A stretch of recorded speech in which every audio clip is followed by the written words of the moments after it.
Welcome to the Institute of All Intelligent Life. My name is Alan Keislar. Just getting a little light more here. So we are continuing our discussion today on the extraterrestrial concept of God, extraterrestrial spirituality. Specifically, we're talking about the co-creators. In other words, just to review very briefly first, the last class we discussed some notions based upon the Law of One books about God, the Creator, the original source of everything, the One. Intelligent infinity is the designation that is often used in that series of books, the Law of One series.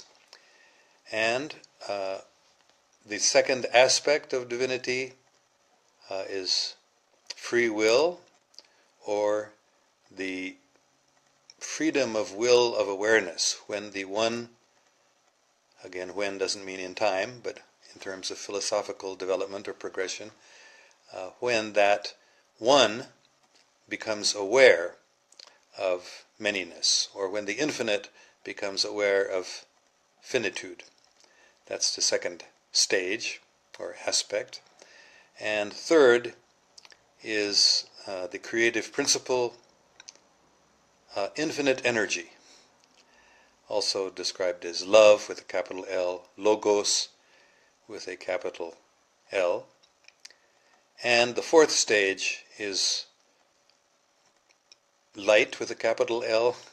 That is not light as we see it with our eyes, but light that is intelligent, full of infinite energy. And one aspect of this fourth stage is the co-creators. In other words, at this point we're talking about the transcendental realm, the spiritual realm, before the existence of time, before the existence of any material universes. But there are I was going to say origination, but better the existence of co-creators. And these co-creators, as I explained during the last class, they have total freedom. Just as the original One, the original Creator, has infinite freedom, similarly, the co-creators have virtually unrestricted freedom within their respective universes. That is, each co-creator is the creator of a universe, and within that universe, the co-creator is virtually free to do whatever that personality wants. So we're going to describe today a little more about these co-creators. Again, it's very, very difficult for us as creatures, as small creatures, to begin to even understand these things, and that's why in the past they have not been described very much, because these are very, very elevated concepts, and as I explained during the last class, before understanding all these details about, for example, the existence of many universes, each universe having a co-creator, and first one has to be fully convinced and understand that there is one supreme source, one creator of everything. There's only one, ultimately one God, one supreme deity, one ultimate source of everything. So that is the first stage that is absolutely necessary. And as I explained in earlier classes, this concept of monotheism, or of one deity who is not only the only one original source of everything, but is also conscious, is intelligent. So there's the source of all consciousness and the source of all intelligence, so must himself or herself or itself, we have difficulty because of our own limitations in talking about that Supreme Source.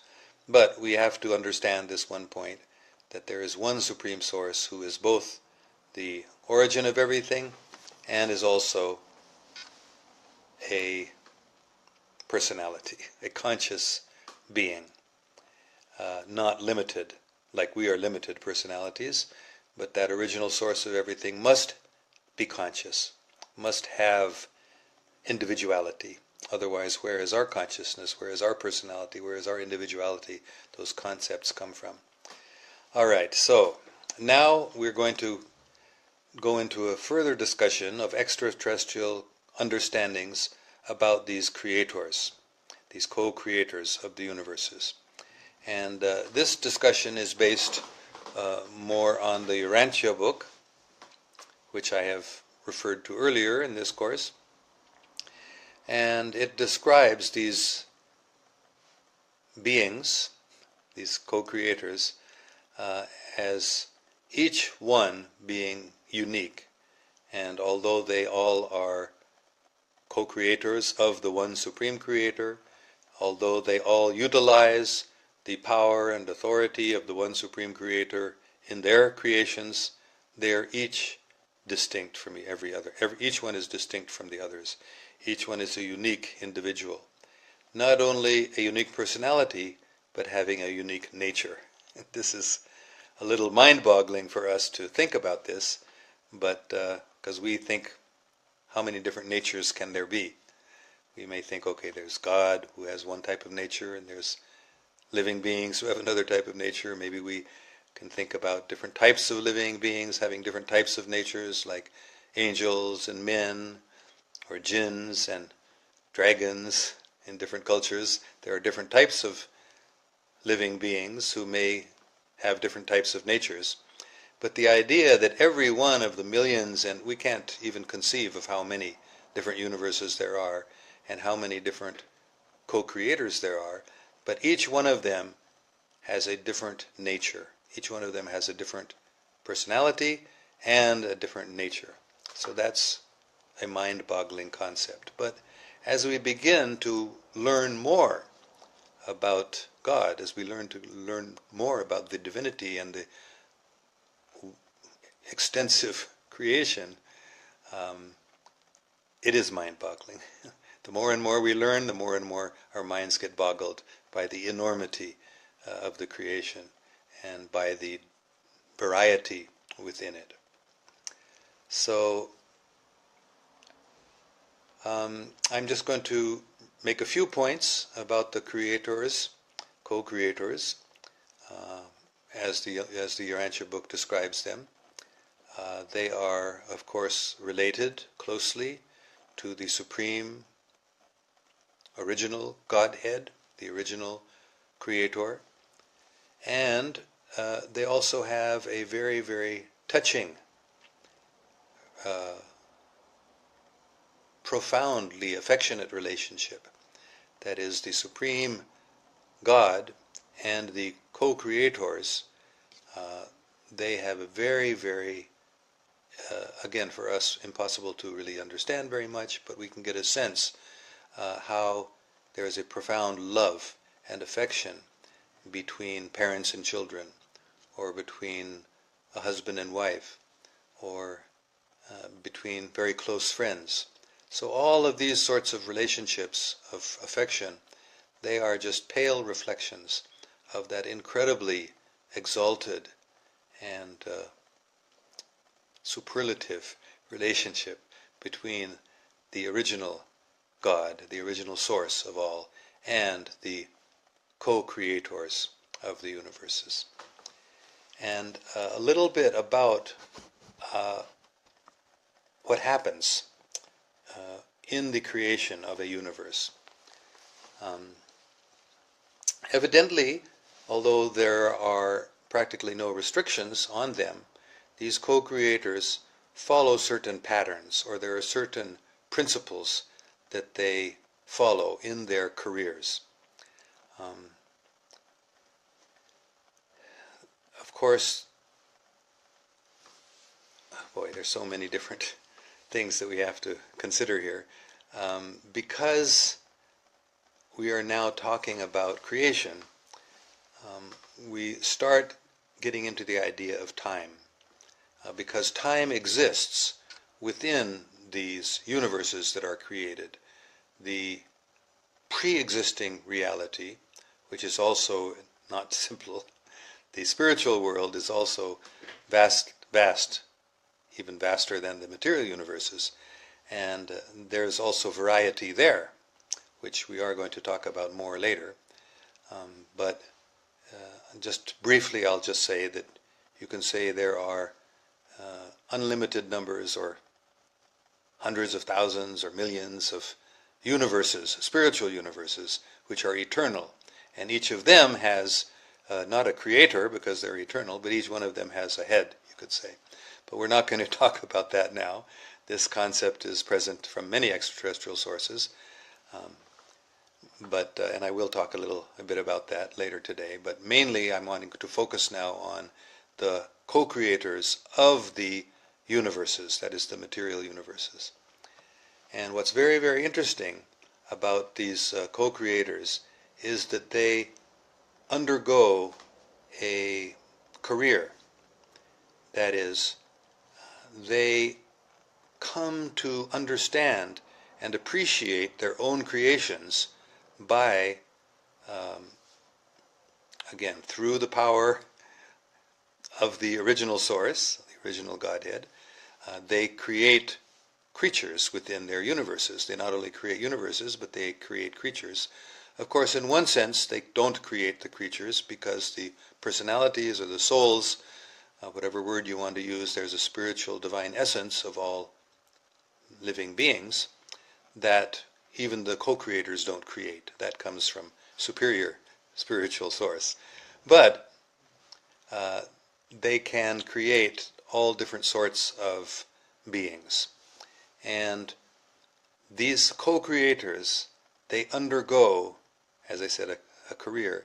They undergo an experience of living like their created beings.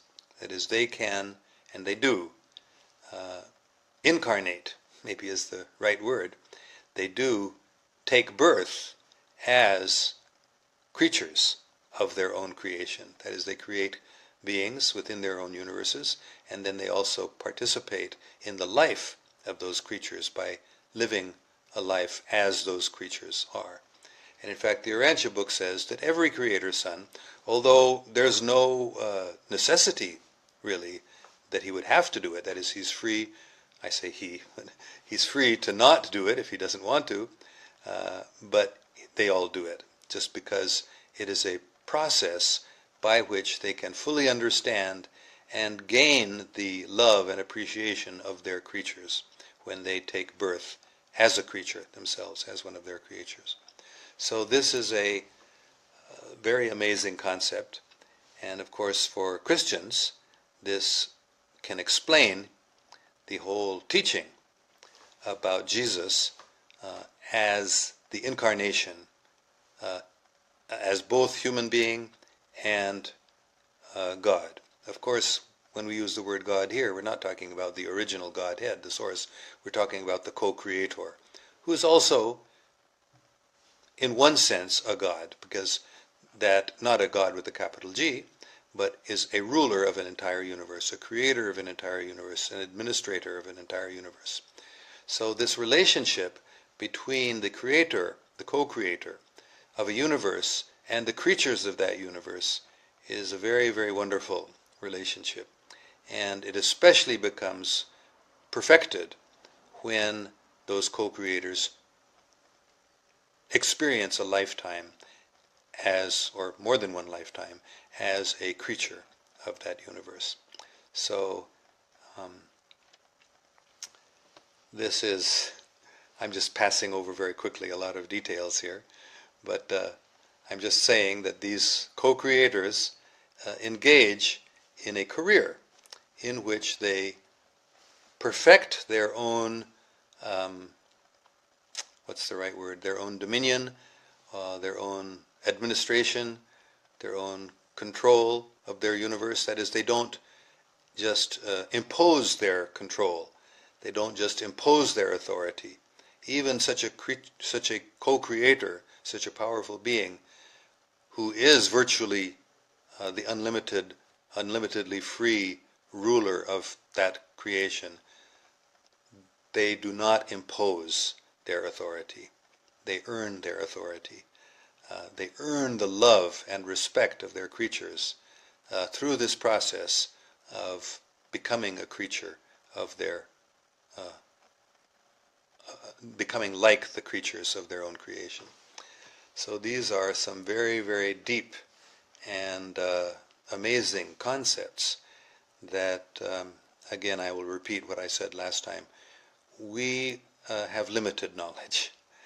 There is so much. This universe is so unlimited, and there are so many universes.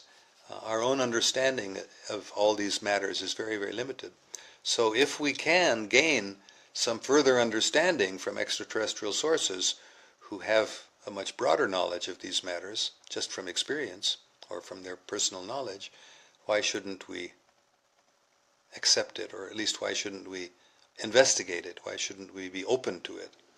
That's the main point, really, I'm making in this course, that there are other sources of knowledge that we can get from extraterrestrial sources, and let's take advantage of that. Again, I'm not wanting to impose anything on anyone, but I'm inviting you to study this. I'm inviting you to consider these ideas, and if they resonate within you, then we can discuss them further. I'll be happy to try to answer any questions that you may have about these matters. Now there are a few other points I want to make. Again, I want to repeat, there is one God, there is one supreme source of everything, but there are many sub-creators, co-creators. There are, in fact, many other beings who participate with and are associates of the co-creator. And I'm just going to describe two or three of them right now. The first one I will describe is, in the Urantia Book, is called the bright and morning star.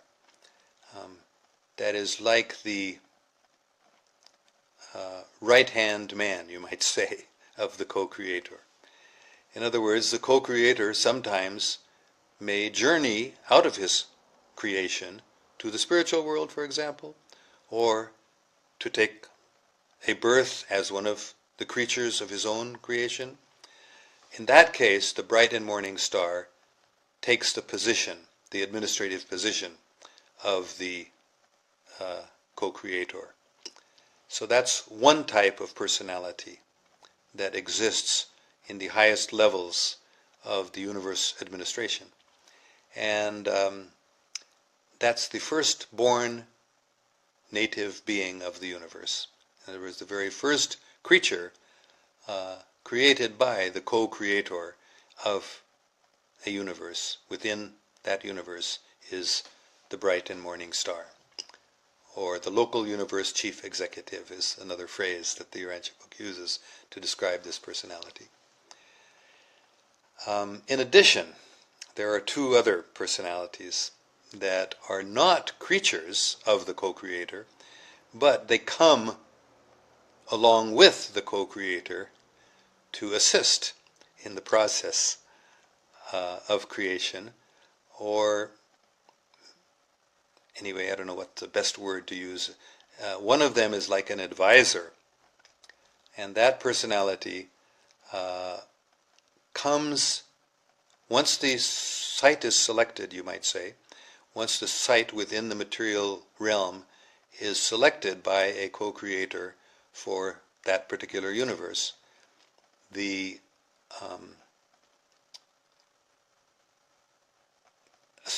advisor, I'll use that word now, the chief advisor comes along with him to give him advice and to be a friend and to assist him.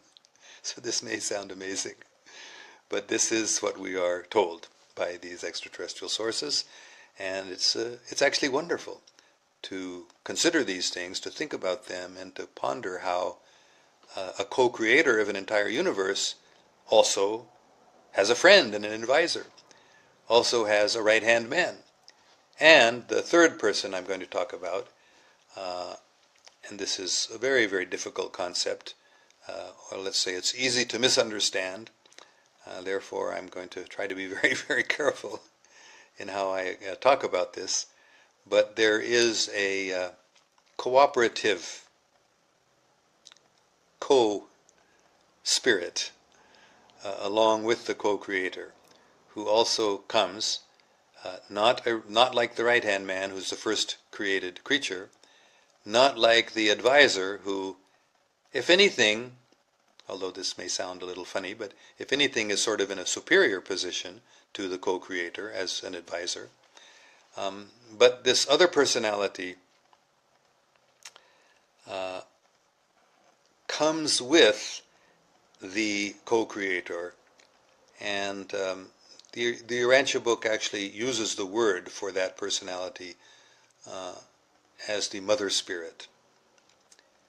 In other words, just as a father and a mother have children, similarly, although not in the same way, of course, but the co-creator, in creating the creatures of that universe, has a partner.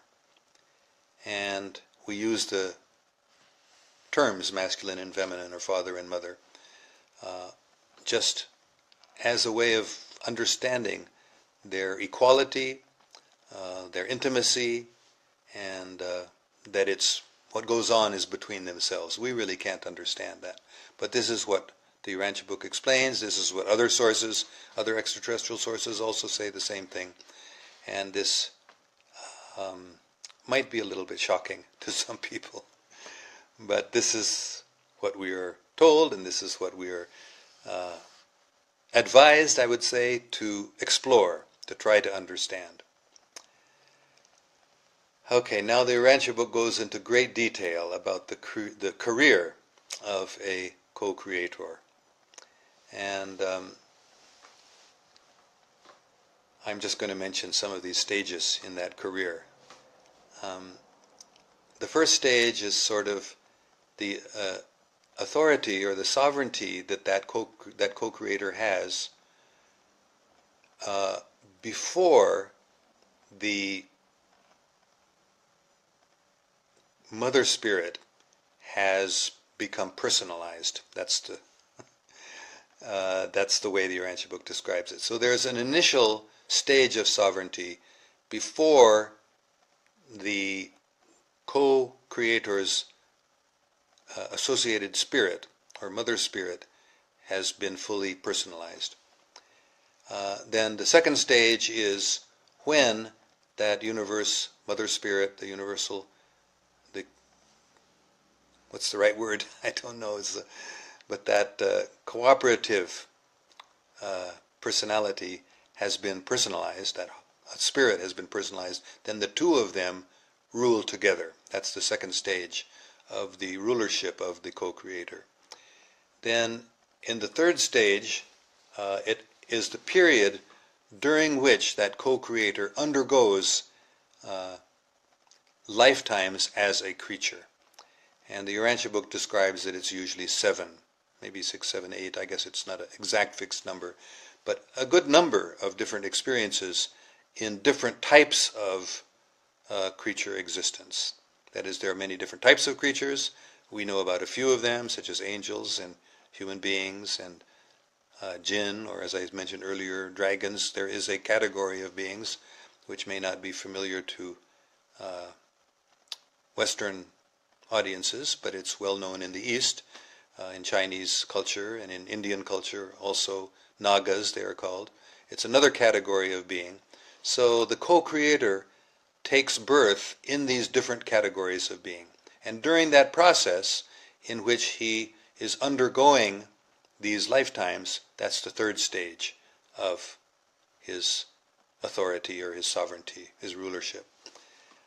Then the fourth stage is when all of those lifetimes have been completed.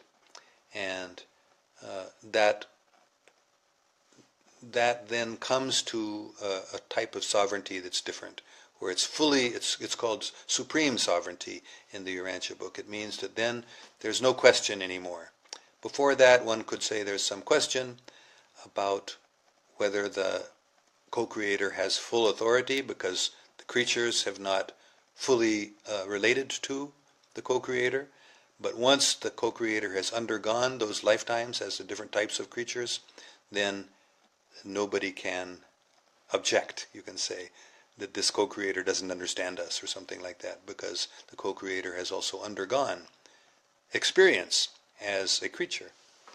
So then, even beyond that, there are more stages.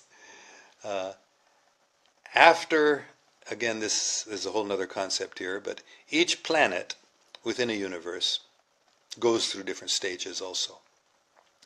And it goes through different stages of development. First, there's no life. Then life is introduced. Life develops, intelligent life comes to a stage of planetary unity, which is the stage that our planet is approaching right now. That's what we're struggling. That's why there's so much struggle going on in the world right now, because we are reaching a stage that every planet goes through, where the planet becomes one unified entity, really. The whole planet becomes settled in peace and cooperation. So that obviously has not happened yet, but we can see that it could happen very soon. And it's because of the struggles that we are undergoing in transforming our world from a world where there are divided and separated nations to one united planet. So that is a stage in planetary development. And finally, there's a stage which the Urantia Book calls settled in light and life. That is where the planet is unified, and then gradually it develops higher concepts, higher qualifications of unity, of love, of harmony, cooperation, until it finally reaches a perfected stage. So the fifth stage, I've described the first four so far, the fifth stage in a co-creator's career is when all the planets in that universe, in that creation, become settled in light and life. They've reached that perfected stage. So that's a whole new phase of existence for the universe and for the co-creator of the universe. He's got a even higher stage of supreme sovereignty over that universe. And then, excuse me, I made a mistake. That fifth stage is when the majority of the creature domains, is the word the Urantia Book uses, the majority of the planets, we can say. When a majority of the planets have become settled in life and light, then that is the stage that we were describing as the fifth stage. The sixth stage is when every planet has reached that stage of light and life. And then finally, there's a seventh stage, which the Urantia Book authors, extraterrestrial authors, describe as unknown at the present time. But there is another stage, even beyond that stage, when the entire universe, every single planet within the universe, reaches a perfected stage, where, in Christian terminology, we would say the kingdom of God is fully established on earth. So that will be in the future in our planet. It will happen, according to extraterrestrial sources. There is progress. There is also going backwards as well as going forwards. But overall, gradually, all realms progress, and they reach higher and higher stages of development. And finally, when the universe becomes totally settled in light and life, love and peace, harmony and unity, then something else happens. And we don't really know what happens after that. There's more. There's more and more and more. Evidently, unendingly. There's always room for more and more and more progress. That's a very interesting concept. Not only the Urantia Book, but many extraterrestrial sources have this idea that there's never a final stage. There's always more, because God is infinite. Therefore, there can always be more perfection. There can always be higher stages of perfection than what has been experienced before. That's within this realm of time. That's our concept anyway. All right, I think actually there's a lot more, but perhaps that's enough for now. And I will just see what sort of questions or comments we might have so far. Let me go back and see what we've got here. I know these are difficult concepts. But something's wrong with my cell phone here. I don't see any comments. I'm sure somebody has made a comment.